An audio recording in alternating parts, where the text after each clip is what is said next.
बिस्मिल्लाहिर्रहमानिर्रहीम अस्सलाम वालेकुम। अपनी किताब बिरहा मच मचाया चूं एक कहानी तुहाडे सामने पेश करनी आ। बदला।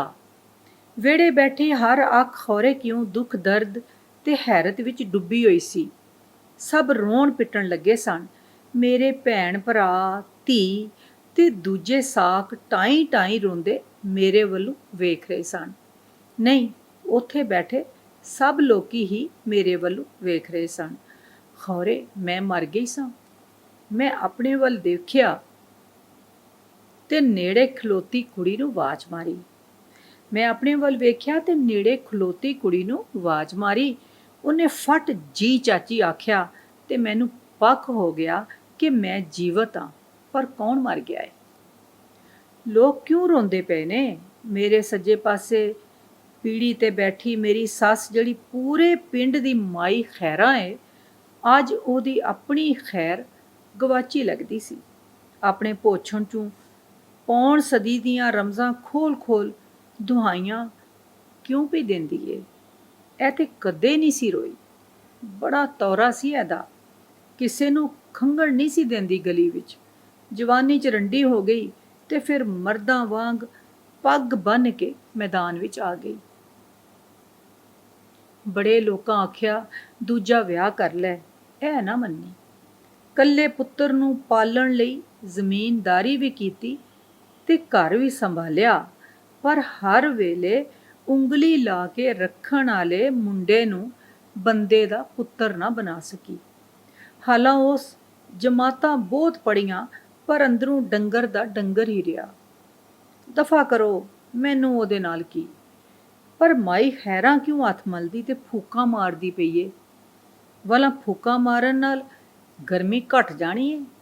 ਫਿਰ ਚੈਨ ਚੱਕ ਉਸ ਮੇਰੇ ਵੱਲ ਤੱਕਿਆ। ਖੌਰੇ ਕਿਉਂ ਮੇਰੀ ਚੁੱਪ ਉਹਨੂੰ ਡਾਢੀ ਚੁੱਭੀ। ਉਹਦੀ ਸ਼ਕਲ ਵੇਖ ਕੇ ਲੱਗਦਾ ਸੀ ਉੱਠ ਕੇ ਮੈਨੂੰ ਕੁੱਟਣ ਲੱਗ ਪਵੇਗੀ। ਮੇਰੇ ਨੂੰ ਖਾ ਜਾਣ ਵਾਲੀਆਂ ਨਜ਼ਰਾਂ ਨਾਲ ਤੱਕ ਕੇ ਪਿੱਟ ਸਿਆਪਾ ਕਰਦਿਆਂ ਆਖਣ ਲੱਗੀ, ਲੋਕੋ, ਇਹ ਡੈਣ ਮੇਰੇ ਪੁੱਤਰ ਨੂੰ ਖਾ ਗਈ ਏ ਤੇ ਵੇਖੋ ਇਹਦੀ ਅੱਖ ਵਿੱਚ ਇੱਕ ਅਥਰੂ ਵੀ ਨਹੀਂ। ਮੈਂ ਫੇਰ ਭੁਲੇਖੇ ਪੈ ਗਈ। ਜੇ ਮੈਂ ਡੈਣ ਆ ਤੇ ਡੈਣਾ ਕਦ ਰੋਂਦੀਆਂ ਨੇ? ਇਹ ਮੈਨੂੰ ਡੈਣ ਵੀ ਸਮਝਦੀ ਏ ਤੇ ਰੋਮਣ ਨੂੰ ਵੀ ਆਖਦੀ ਏ। ਇਹ ਕੀ ਗੱਲ ਹੋਈ?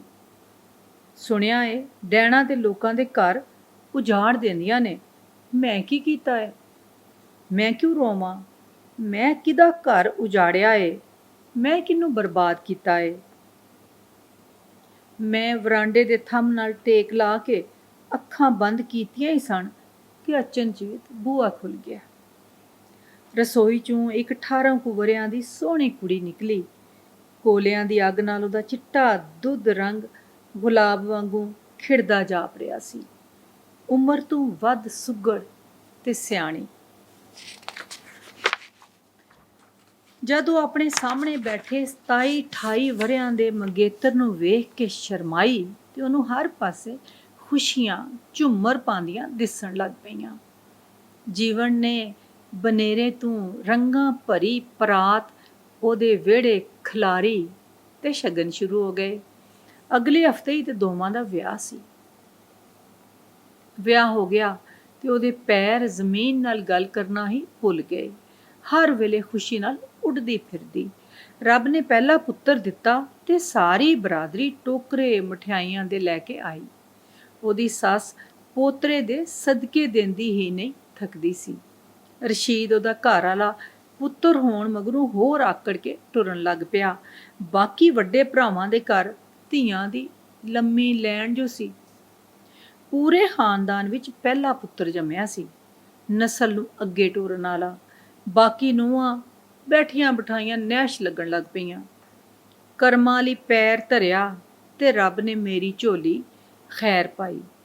ਸੱਸ ਝੋਲੀ ਚੁੱਕ ਦੁਆਵਾਂ ਕਰਦੀ ਤੇ ਰੱਬ ਦਾ ਸ਼ੁਕਰ ਮਾਣਦੀ। ਛਿਲੇ ਚੋਂ ਨਿਕਲੇ ਤੇ ਫੇਰ ਰੱਬ ਦਾ ਕਰਮ ਹੋ ਗਿਆ। 1 ਸਾਲ ਮਗਰੋਂ ਫੇਰ ਨਵੀਂ ਰੂਹ ਦੀ ਚੀਕ ਪਿਛਲੀ ਕੋਠੜੀ ਚੋਂ ਨਿਕਲੀ, ਪਰ ਇਸ ਵਾਰੀ ਰੱਬ ਦੀ ਰਹਿਮਤ ਆਈ ਸੀ ਤੇ ਰੱਬ ਦੀ ਰਹਿਮਤ ਨੂੰ ਜੀ ਆਇਆਂ ਨੂੰ ਆਖਣਾ ਇਸ ਟੱਬਰ ਵਿੱਚ ਉੱਕਾ ਰਿਵਾਜ ਨਹੀਂ ਸੀ। ਇਸ ਲਈ ਸਭ ਦਾ ਮੂੰਹ ਬਣ ਗਿਆ। ਉਸ ਦਿਨ ਵੀ ਉਹ ਐਸੇ ਤਰ੍ਹਾਂ ਕੱਲਮ ਕੱਲੀ ਤੇ ਵੱਖਰੀ ਸੋਚਦੀ ਰਹਿ ਗਈ। ਭਲਾ ਧੀਆਂ ਪੁੱਤਰਾਂ 'ਚ ਕੀ ਫਰਕ ਹੁੰਦਾ? ਉਹਨੂੰ ਧੀ ਤੇ ਪੁੱਤਰ ਨਾਲੋਂ ਵੀ ਬਹੁਤੀ ਸੋਹਣੀ ਤੇ ਪਿਆਰੀ ਲੱਗਦੀ ਸੀ। ਫਿਰ ਵੇਲਾ ਛਾਲ ਮਾਰ ਕੇ ਧੁੱਪੇ ਆਣ ਖਲੋਤਾ। ਕਿਉਂ ਜੇ ਛਾਂ ਵਾਲੇ ਬੂਟੇ ਨੂੰ ਉਹ ਵਿਹੜਾ ਮੰਦਾ ਲੱਗਣ ਲੱਗ ਪਿਆ ਸੀ। ਚੈਨ ਚੱਕ ਰਸ਼ੀਦ ਦੀ ਬਹੁਤੀ ਪੜ੍ਹਾਈ ਦੋਵਾਂ ਵਿਚਕਾਰ ਕੰਧ ਬਣ ਕੇ ਖਲੋ ਗਈ। ਪਹਿਲਾਂ ਵੀ ਉਹ ਬਹੁਤਾ ਸ਼ਹਿਰ ਹੀ ਰਹਿੰਦਾ ਸੀ, ਪਰ ਹੁਣ ਤੇ ਨਵੇਂ ਬਹਾਨੇ ਦੱਸ ਕੇ ਆਉਣ ਵਿੱਚ ਲੰਮਾ ਨਾਗਾ ਕਰਨ ਲੱਗ ਪਿਆ। ਆਖਰ ਇੱਕ ਦਿਹਾੜੇ ਉਹ ਆਇਆ ਤੇ ਉਹਦੇ ਨਾਲ ਇੱਕ ਵਾਹਵਾ ਚਲਾਕ ਜ਼ਨਾਨੀ ਵੀ ਸਾਡੇ ਘਰ ਆਈ। ਉਹਨੇ ਵੀ ਰਸ਼ੀਦ ਵਾਂਗੂ ਵਕੀਲਾਂ ਵਾਲੇ ਕਾਲੇ ਕੱਪੜੇ ਪਾਏ ਸਨ ਤੇ ਗੱਲਾਂ ਵੀ ਤਕੱਬਰ ਭਰੀਆਂ ਕਰਦੀ ਸੀ। ਖੌਰੇ ਦੋਵਾਂ ਦਾ ਦਿਲ ਵੀ ਕਾਲਾ ਹੋਵੇ। ਉਹ ਹਲੇ ਇਹ ਸੋਚ ਹੀ ਰਹੀ ਸੀ ਕਿ ਰਸ਼ੀਦ ਨੇ ਬੰਬ ਸੁੱਟਿਆ। ਕਿਸੇ ਝਾਕੇ ਬਿਨਾਂ ਆਕੜ ਕੇ ਆਖਣ ਲੱਗਾ, ਇਹ ਕੌਸਰ ਏ ਜਿਹੜੀ ਮੇਰੇ ਨਾਲ ਵਕਾਲਤ ਕਰਦੀ ਏ। ਕੁਝ ਮਹੀਨੇ ਪਹਿਲਾਂ ਅਸੀਂ ਵਿਆਹ ਕਰ ਚੁੱਕੇ ਹਾਂ ਤੇ ਇਕੱਠੇ ਰਹਿੰਦੇ ਹਾਂ। ਮਾਈ ਖੈਰਾਂ ਕੱਲੇ ਪੁੱਤਰ ਦੀ ਮਾਂ ਹੋਣ ਕਾਰਨ ਤੇ ਕੁਝ ਉਹਦੇ ਗੁੱਸੇ ਤੋਂ ਡਰਨ ਕਾਰਨ ਚੁੱਪ ਖਲੋਤੀ ਰਹੀ, ਪਰ ਉਹ ਹੈਰਾਨ ਜ਼ਰੂਰ ਸੀ। ਖੌਰੇ ਉਸ ਵਕੀਲਣੀ ਦੇ ਰੁੱਖੇ ਵਿਹਾਰ ਵੇਖ ਕੇ ਔਖੀ ਹੋਈ ਹੋਵੇ।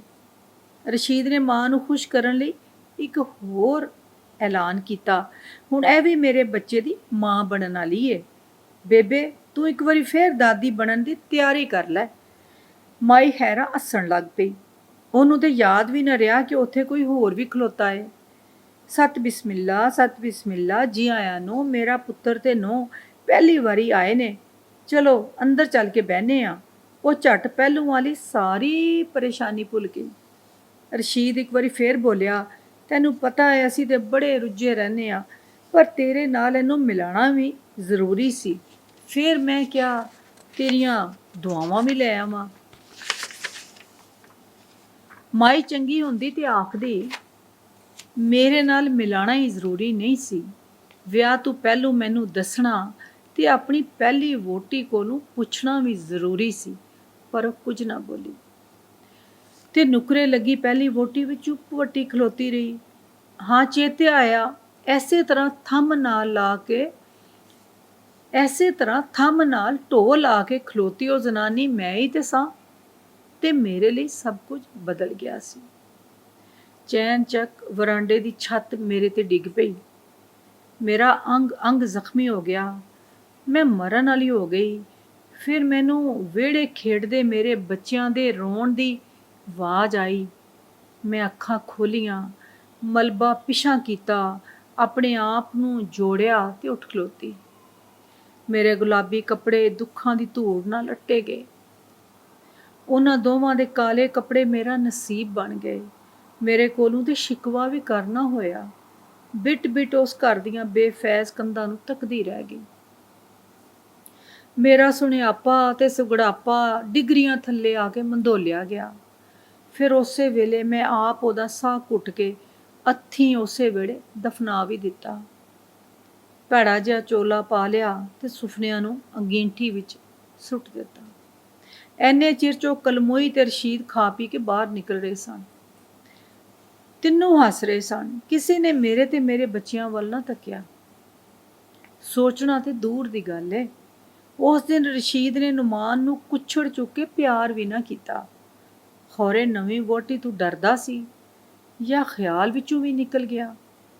ਬੇਬੇ ਨੇ ਛੱਜ ਦੁਆਵਾਂ ਨਾਲ ਪੁੱਤਰ ਤੇ ਨਵੀਂ ਨੂੰਹ ਨੂੰ ਵਿਦਿਆ ਕੀਤਾ ਤੇ ਮੈਂ ਵੀ ਆਪਣੇ ਪੁੱਤਰ ਨੂੰ ਉਂਗਲੀ ਤੇ ਧੀ ਨੂੰ ਕੁੱਛੜ ਚੁੱਕ ਕੇ ਪੇਕੇ ਜਾ ਆਪੜੀ, ਜਿੱਥੇ ਪੂਰੇ ਘਰ ਦੇ ਕੰਮ ਮੈਨੂੰ ਉਡੀਕਦੇ ਪਏ ਸਨ। ਫਿਰ ਵੇਲੇ ਨੇ ਇੱਕ ਜਿਉਂਦੀ ਜਾਗਦੀ ਜ਼ਨਾਨੀ ਨੂੰ ਮਸ਼ੀਨ ਬਣਾ ਦਿੱਤਾ। ਹਾਲੇ ਮੇਰੀ ਉਮਰ 22 ਵਰੇ ਹੋਣੀ ਏ ਜਦੋਂ ਮੈਨੂੰ ਜੋਗ ਦਿੱਤਾ ਗਿਆ। ਭਰਾਵਾਂ ਨੇ ਦੂਜੇ ਵਿਆਹ ਤੇ ਤਲਾਕ ਦੀ ਗੱਲ ਨੂੰ ਥੁੱਲ ਕੇ ਨਵੀਂ ਹਯਾਤੀ ਕਰਨ ਦਾ ਆਖਿਆ। ਹਾ ਮੇਰੀ ਨਵੀਂ ਹਯਾਤੀ। ਮੈਂ ਸੋਚਿਆ ਪੁਰਾਣੀ ਦੇ ਜ਼ਖਮ ਭਰ ਜਾਣ ਤੇ ਬੜੀ ਗੱਲ ਏ। ਦਿਹਾੜੀਦਾਰ ਮਜ਼ਦੂਰਾਂ ਵਾਂਗ ਸਾਰਾ ਦਿਨ ਵਕਤ ਕਰਦੀ, ਬੱਚੇ ਸੰਭਾਲਦੀ ਤੇ ਰਾਤੀ ਆਪਣੀ ਤਕਦੀਰ ਤੇ ਰਸ਼ੀਦ ਦੀ ਬੇਵਫਾਈ ਤੇ ਰੋਂਦੀ ਰਹਿੰਦੀ। ਕਈ ਸਾਲ ਲੰਘ ਗਏ। ਬੇਬੇ ਦੀਆਂ ਦੁਆਵਾਂ ਤੇ ਮੰਨਤਾਂ ਮੁਰਾਦਾਂ ਕੁਝ ਨਾ ਕਰ ਸਕੀਆਂ।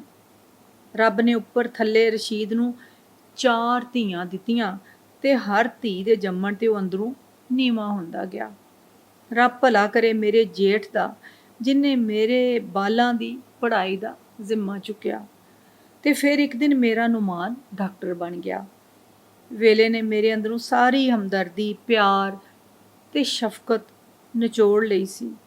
ਮੇਰੇ ਕੋਲ ਵੀ ਆਪਣੇ ਬਾਲਾਂ ਨਾਲ ਲਾਡ ਕਰਨ ਦਾ ਵੇਲਾ ਹੀ ਨਹੀਂ ਸੀ ਤੇ ਕਿਸੇ ਹੋਰ ਵੀ ਉਹਨਾਂ ਦੇ ਚਾਅ ਨਾ ਪੂਰੇ ਕੀਤੇ। ਵੱਡੇ ਹੋ ਕੇ ਉਹ ਵੀ ਵਿਚਾਰੇ ਮੇਰੀ ਮਰਜ਼ੀ ਤੇ ਟੁਰਨ ਲੱਗ ਪਏ, ਗਿਲਾ ਕਰਦੇ ਨਾ ਫਰਮਾਇਸ਼। ਖੌਰੇ ਮਾਈ ਖੈਰਾਂ ਵੀ ਰਸ਼ੀਦ ਦੀ ਪਾਲਣਾ ਕਰਦੀ ਮਸ਼ੀਨ ਬਣ ਗਈ ਹੋਵੇ। ਉਹਨੂੰ ਵੱਡਾ ਕਰਦੀ ਰਹੀ ਪਰ ਲਾਡ ਕਰਨਾ ਭੁੱਲ ਗਈ, ਤਾਂ ਹੀ ਉਹ ਇੰਨਾ ਰੁੱਖਾ ਤੇ ਪੁੱਠਾ ਹੈ। ਜਦੋਂ ਨੁਮਾਨ ਡਾਕਟਰ ਬਣਿਆ ਤੇ ਮੈਂ ਜ਼ਿੱਦ ਵਿੱਚ ਆ ਕੇ ਆਪਣੀ 8 ਪੜੀ ਭਤਰੀ ਨਾਲ ਉਹਦੇ ਵਿਆਹ ਦੀ ਗੱਲ ਸ਼ੁਰੂ ਕੀਤੀ। ਉਸ ਚੁੱਪ ਕਰਕੇ ਮੰਨ ਲਈ। ਵਿਆਹ ਕੀ ਕਰਨਾ ਸੀ, ਸਾਦਗੀ ਨਾਲ ਨਿਕਾਹ ਕੀਤਾ ਤੇ ਨੂੰਹ ਨੂੰ ਲੈ ਕੇ ਘਰ ਆ ਗਈ। ਨੁਮਾਨ ਦੀ ਦਾਦੀ ਨੇ ਸੁਣਿਆ ਤੇ ਜੁੱਤੀਆਂ ਘਸੀਟਦੀ ਆ ਗਈ। ਬੜੀ ਰਿੰਝ ਹੋਈ, ਆਖਣ ਲੱਗੀ, ਤੂੰ ਕਿੱਡੀ ਬੇਸ਼ਰਮ ਜ਼ਨਾਨੀ ਏ। ਮੈਂ ਕਿੱਡੀਆਂ ਦੁਆਵਾਂ ਤੇ ਮੰਨਤਾਂ ਨਾਲ ਨੁਮਾਨ ਨੂੰ ਡਾਕਟਰ ਬਣਾਇਆ ਤੇ ਤੂੰ ਚੋਰੀ ਚੋਰੀ ਉਹਦੀ ਕੜਮਾਈ ਤੇ ਵਿਆਹ ਵੀ ਕਰ ਦਿੱਤਾ। ਮੈਨੂੰ ਪੁੱਛਣਾ ਤੇ ਦੂਰ ਦੱਸਣਾ ਵੀ ਚੰਗਾ ਨਾ ਸਮਝਿਆ ਕਿ ਮੈਂ ਉਹਦੀ ਕੁਝ ਨਹੀਂ ਲੱਗਦੀ ਸਾਂ। ਮੈਂ ਆਖਿਆ, ਤੂੰ ਰਸ਼ੀਦ ਦੀ ਅੰਮਾ ਏ ਤੇ ਉਹਦੀ ਦੂਜੀ ਵਹੁਟੀ ਦੀ ਸੱਸ। ਸਾਡੀ ਕੁਝ ਨਹੀਂ ਲੱਗਦੀ ਤੂੰ। ਸਾਡੀ ਕੁਝ ਨਹੀਂ ਲੱਗਦੀ ਤੂੰ। ਉਹ ਖਫਗੀ ਨਾਲ ਬੋਲੀ, ਮੇਰਾ ਕੱਲਾ ਪੋਤਰਾ ਹੋਵੇ ਤੇ ਬਗੈਰ ਚਾਵਾਂ ਸ਼ਗਨਾਂ ਤੂੰ ਉਹਦਾ ਵਿਆਹ ਹੋ ਜਾਵੇ, ਇਸ ਤੋਂ ਵੱਡਾ ਦੁੱਖ ਹੋਰ ਕੀ ਹੋਣਾ ਹੈ ਮੇਰੇ ਲਈ। ਮੇਰੇ ਲਈ ਦੁੱਖ ਤੇ ਸੁੱਖ ਇੱਕ ਹੀ ਸ਼ੈ ਬਣ ਗਏ ਨੇ। ਮੈਂ ਤੇ ਜ਼ਿੰਮੇਵਾਰੀ ਨਿਭਾਈ ਏ, ਚਾਅ ਸ਼ਾਹ ਨਹੀਂ ਕੀਤੇ। ਮੈਂ ਜਵਾਬ ਦਿੱਤਾ। ਮੇਰੀ ਸੱਸ ਮਾਈ ਖੈਰਾਂ ਉਂਝ ਵੀ ਸਾਡੇ ਘਰ ਆਂਦੀ ਰਹਿੰਦੀ ਸੀ। ਪੋਤਰੇ ਦਾ ਬੜਾ ਖਿਆਲ ਸੀ ਉਹਨੂੰ। ਖੌਰੇ ਐਸੇ ਲਈ ਉਹਨੇ ਆਪਣੇ ਵੱਡੇ ਪੁੱਤਰ ਨੂੰ ਆਖ ਕੇ ਨੁਮਾਨ ਨੂੰ ਡਾਕਟਰੀ ਦੀ ਪੜ੍ਹਾਈ ਕਰਵਾਈ, ਤਾਂ ਜੇ ਉਹਨਾਂ ਦੀ ਨਸਲ ਵੀ ਅੱਗੇ ਵਧੇ ਤੇ ਸ਼ਰੀਕਾਂ ਵਿੱਚ ਨਾਂ ਵੀ ਉੱਚਾ ਰਵੇ। ਹੁਣ ਵੀ ਉਹਨੇ ਵਿਆਹ ਤੇ ਸ਼ੁਗਲ ਮੇਲਾ ਲਾ ਕੇ ਨਾਂ ਹੀ ਉੱਚਾ ਕਰਨਾ ਸੀ, ਜਿਹਦਾ ਮੈਂ ਉਹਨਾਂ ਨੂੰ ਮੌਕਾ ਨਾ ਦੇ ਕੇ ਚੰਗਾ ਹੀ ਕੀਤਾ। ਮੇਰੀ ਇੱਕ ਮਸੇਰ ਕੈਨੇਡਾ ਵਿੱਚ ਰਹਿੰਦੀ ਸੀ। ਈਦਾਂ ਸ਼ਬਰਾਤਾਂ ਤੇ ਮੇਰੇ ਬੱਚਿਆਂ ਨੂੰ ਕੱਪੜੇ, ਜੁੱਤੀਆਂ, ਖਿਡੌਣੇ ਤੇ ਪੈਸੇ ਭੇਜਦੀ ਰਹਿੰਦੀ। ਦਿਲ ਦੀ ਵੀ ਬਹੁਤ ਚੰਗੀ ਸੀ। ਉਹ ਪਾਕਿਸਤਾਨ ਆਈ ਤੇ ਮੇਰੀ ਆਮਨਾ ਨੂੰ ਵੇਖ ਕੇ ਹੈਰਾਨ ਹੀ ਹੋ ਗਈ। ਐਡੀ ਸੋਹਣੀ ਨਿਕਲੀ ਹੈ ਨੀ ਤੇਰੀ ਧੀ, ਮਾਸ਼ਾਅੱਲਾ। ਉਹਦੇ ਮੁੰਡੇ ਨੇ ਵੀ ਮੇਰੀ ਸ਼ਕਲ ਦੀ ਸੋਹਣੀ ਤੇ ਅਕਲ ਵਾਲੀ ਧੀ ਨੂੰ ਪਸੰਦ ਕਰ ਲਿਆ ਤੇ ਰਿਸ਼ਤਾ ਹੋ ਗਿਆ। 2 ਹਫ਼ਤਿਆਂ ਮਗਰੋਂ ਵਿਆਹ ਮਿਥਿਆ ਗਿਆ। ਰਸ਼ੀਦ ਨੂੰ ਵੀ ਸੁਨੇਹਾ ਘੱਲਿਆ ਪਰ ਉਹ ਨਾ ਆਇਆ। ਧੀਆਂ ਤੇ ਉਂਝ ਵੀ ਪਿਓ ਨਾਲ ਬੜੀ ਚਾਹ ਰੱਖਦੀਆਂ ਨੇ। ਮੇਰੀ ਧੀ ਵੀ ਰੁਖਸਤੀ ਵੇਲੇ ਤਿੱਕਰ ਪਿਓ ਦੀ ਰਾਹ ਤੱਕਦੀ ਰਹਿ ਗਈ। ਉਤੋਂ ਸਭ ਬਰਾਦਰੀ ਆਲਿਆਂ ਰਸ਼ੀਦ ਦੇ ਨਾ ਆਣ ਪਾਰੋਂ ਉਹ ਰੌਲਾ ਪਾਇਆ ਤੇ ਹਮਦਰਦੀ ਜ਼ਾਹਿਰ ਕਰਕੇ ਉਹਨੂੰ ਐਡਾ ਦੁਖੀ ਕਰ ਦਿੱਤਾ ਕਿ ਵਿਆਹ ਵਾਲਾ ਘਰ ਮਈਅਤ ਵਾਲਾ ਵਿਹੜਾ ਲੱਗਣ ਲੱਗ ਪਿਆ। ਬਾਬਲ ਸਿਰ ਤੇ ਹੱਥ ਰੱਖ ਕੇ ਵਿਦਿਆ ਕਰਦਾ ਤੇ ਕਿੱਡਾ ਚੰਗਾ ਹੁੰਦਾ। ਆਖਰ ਐਸੀ ਕੀ ਗੱਲ ਹੋ ਗਈ ਕਿ ਰਸ਼ੀਦ ਧੀ ਨੂੰ ਡੋਲੀ ਪਾਉਣ ਵੀ ਨਾ ਆਇਆ। ਅੱਲਾ ਨੇ ਉਹਨੂੰ ਬੜਾ ਕੁਝ ਦਿੱਤਾ ਹੋਇਆ ਏ, ਪਰ ਉਹਨਾਂ ਧੀਆਂ ਲਈ, ਇਸ ਧੀ ਲਈ ਉਹਨੂੰ ਕੁਝ ਨਾ ਸਰਿਆ। ਸਕਿਆਂ ਤੇ ਸ਼ਰੀਕਾਂ ਦੇ ਇਹ ਸਵਾਲ ਤੇ ਗੱਲਾਂ ਉਹਨੂੰ ਖਾ ਗਈਆਂ। ਵਹੁਟੀ ਬਣ ਕੇ ਰਿੱਝਦੀ ਰਹੀ, ਖੁੱਲ੍ਹ ਕੇ ਨਾ ਰੋਈ। ਦਿਲ ਵਿੱਚ ਬੱਝੀ ਗੰਢ ਬੱਝੀ ਰਹਿ ਗਈ। ਜਾਂਦਿਆਂ ਹੀ ਉਹਨੂੰ ਬ੍ਰੇਨ ਹੈਮਰੇਜ ਹੋ ਗਿਆ ਤੇ ਉਹ ਮਰ ਗਈ। ਧੀ 'ਚ ਮੇਰੀ ਜਾਨ ਸੀ। ਮੈਂ ਇੰਨਾ ਰੋਈ ਤੇ ਉਹਨਾਂ ਚਿਰ ਰੋਈ ਜਦ ਤੀਕਰ ਮੇਰੇ ਅੱਥਰ ਨਾ ਸੁੱਕ ਗਏ। ਫਿਰ ਮੈਂ ਚੁੱਪ ਹੋ ਗਈ, ਬੋਲਣਾ ਤੱਕ ਛੱਡ ਦਿੱਤਾ। ਨੁਮਾਨ ਦੇ ਬਾਲਪਨ ਵਿੱਚ ਰਸ਼ੀਦ ਨਾਲ ਕਦੀ ਕਿਸੇ ਬਰਾਦਰੀ ਦੇ ਵਿਆਹ ਸ਼ਾਦੀ ਜਾਂ ਮਰਨ ਤੇ ਆਮਣਾ ਸਾਹਮਣਾ ਹੁੰਦਾ ਤੇ ਮੈਂ ਨੁਮਾਨ ਨੂੰ ਖਿੱਚ ਕੇ ਨੇੜੇ ਕਰ ਲੈਂਦੀ ਤੇ ਉਹਨੂੰ ਇੰਝ ਵੱਲ ਕੇ ਬਹਿ ਜਾਂਦੀ ਕਿ ਪਿਓ ਉਹਦੇ ਤਿੱਕਰ ਨਾ ਪੜੇ। ਉਹ ਜ਼ਹਿਰੀਲਾ ਜਿਹਾ ਹਾਸਾ ਹੱਸ ਕੇ ਆਖਦਾ, ਜਿੰਨਾ ਮਰਜ਼ੀ ਆ ਡੱਕ ਲੈ, ਨਸਲ ਤੇ ਮੇਰੀ ਹੀ ਹੈ, ਨਾ ਤੇ ਮੇਰਾ ਹੀ ਬੋਲੇਗਾ, ਹੈ ਤੇ ਮੇਰੀ ਹੀ ਔਲਾਦ। ਨੁਮਾਨ ਦੇ ਵਿਆਹ ਮਗਰੋਂ ਵੀ ਉਹਨੇ ਘਰ ਆ ਕੇ ਚੰਗਾ ਰੌਲਾ ਪਾਇਆ ਤੇ ਅਖੀਰ ਮੁੱਛਾਂ ਤੇ ਹੱਥ ਫੇਰਦਾ ਲਲਕਾਰਦਾ ਟੁਰ ਗਿਆ ਕਿ ਵਿਆਹ ਤੇ ਨਹੀਂ ਬੁਲਾਇਆ ਤਾਂ ਕੀ ਹੋਇਆ, ਪੁੱਤਰ ਤੇ ਉਸੇ ਦਾ ਰਵੇਗਾ। ਵਲਦੀਅਤ ਦੇ ਖਾਨੇ 'ਚੋਂ ਨਾਮ ਤੇ ਨਹੀਂ ਕਢਾ ਸਕਦੀ ਤੇ ਨਾ ਆਉਣ ਵਾਲੀ ਨਸਲ ਦਾ ਸੰਬੰਧ ਵੜ ਸਕਦੀ ਹੈ। ਮੈਂ ਚੁੱਪ ਰਹੀ। ਉਹਦੇ ਜ਼ਹਿਰ ਭਰੇ ਤੀਰਾਂ ਦਾ ਮੇਰੇ ਕੋਲ ਕੋਈ ਜਵਾਬ ਜੇ ਨਹੀਂ ਸੀ।